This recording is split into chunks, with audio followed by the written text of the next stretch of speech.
ગાંધીનગર જિલ્લાના દહેગામ ખાતે આવેલી શાક માર્કેટમાં ગઈકાલે બપોરે નગરપાલિકાના સબ ઇન્સ્પેક્ટર અને કર્મચારીઓ પ્લાસ્ટિકની કોથળીઓ ઉપર રેડ કરી હતી.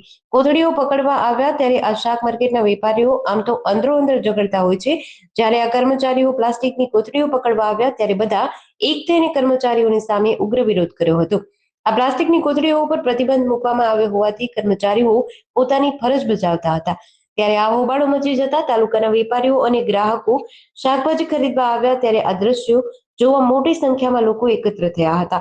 સરકારના આદેશને ધોઈને પી જતા શાક માર્કેટના વેપારીઓ નગરપાલિકાના કર્મચારીઓનું સાંભળવા પણ તૈયાર નહોતા.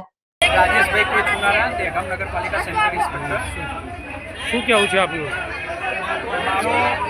માત્ર આજરોજ દહેગામ નગરપાલિકા દ્વારા પ્લાસ્ટિક જપ્તીની જે રેડ કરવામાં આવી, તો હું આપ સર્વને નમ્ર અપીલ કરું છું કે 120 માઇક્રોથી વધુ ઉપયોગ કરો, અન્યથા આપને દંડનીય કાર્યવાહી કરવામાં આવશે.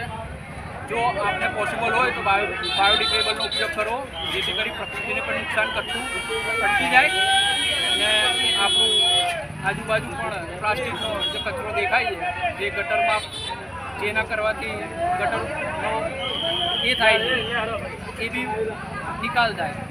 મારું એવું કહેવું છે જે વેપારીઓ હતા જે વિરોધ કરી રહ્યા છે એ વિશે આપ શું કહેવા માગી રહ્યા છો? તેઓને પણ આગોતરી જાણ કરવામાં આવેલ છે. અઠવાડિયા પહેલાં પણ એક ડ્રાઈવ કરવામાં આવેલી, તેમના પ્લાસ્ટિકની જપ્તી કરવામાં આવેલી. ત્યારબાદ એમને જાણ કર્યા બાદ બી અમને એવું કીધું કે હવે અમે ઉપયોગ કરશું નહીં. તેમ છતાં પણ આજરોજ જો અમે આવ્યા ચેક કરવા ત્યારે એ લોકો ઉપયોગ કરે છે, તો એવા વેપારીઓને અમે દંડનીય કાર્યવાહી કરી અને પ્લાસ્ટિકનો જપ્ત કર્યો. GDC ન્યૂઝ સાથે અગરસિંહ ચૌહાણ, હરસોલી.